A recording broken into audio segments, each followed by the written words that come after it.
Okay, so even though the Equifax data breach has dominated headlines, it's not been the only breach. No, by in far. 2016, we know that more than 1,090 U.S. companies reported lost personal or card data. Okay, so what do? We have to protect our identity and our money. Andy Manningly here to talk about some few important steps we could take on this. Yeah, so what are some of the biggest concerns you would have out there? Well, of course, the first one would be that they would set up fraudulent accounts, because they would take your identity and set up fraudulent accounts, especially if a lot of personal information is taken.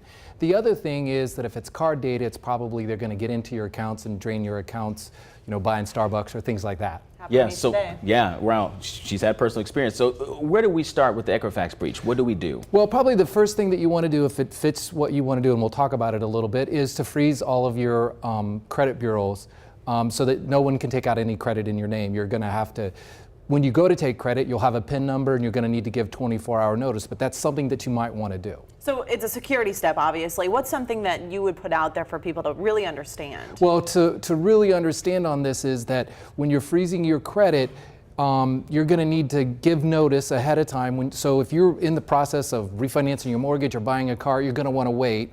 The other thing is there's a lot of activity right now, so don't be in a hurry. I mean, you want to get it done, but the websites could be really still slammed pretty hard and you won't get it, because you don't want to be halfway through it and then not get your PIN number, because then you'll have a hard time getting your credit turned back on. Ooh, good point. So then beyond freezing our credit, what else can we do to protect our money and identity? Well, monitor all of your accounts. So that means your checking accounts, your credit card accounts. So monitor them all the time, set up alerts so when different transactions happen. And even though you've frozen your credit, still monitor all of your credit reports, because you can get a free credit report every year from all three bureaus. Is there anything else we can do to decrease the chances of fraud?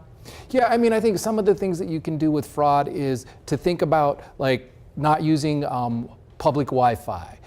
You can also do things like making sure you have strong passwords, things like that that you can do.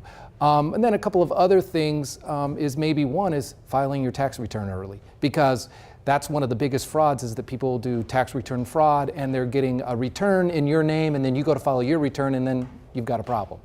Some things to keep in mind. I think I asked you a little bit about this Yes. when you came last week, Yes. so maybe that got you an idea. Andy, always good to see you. Thank you. Thank you. Appreciate it very, very much. Thank you.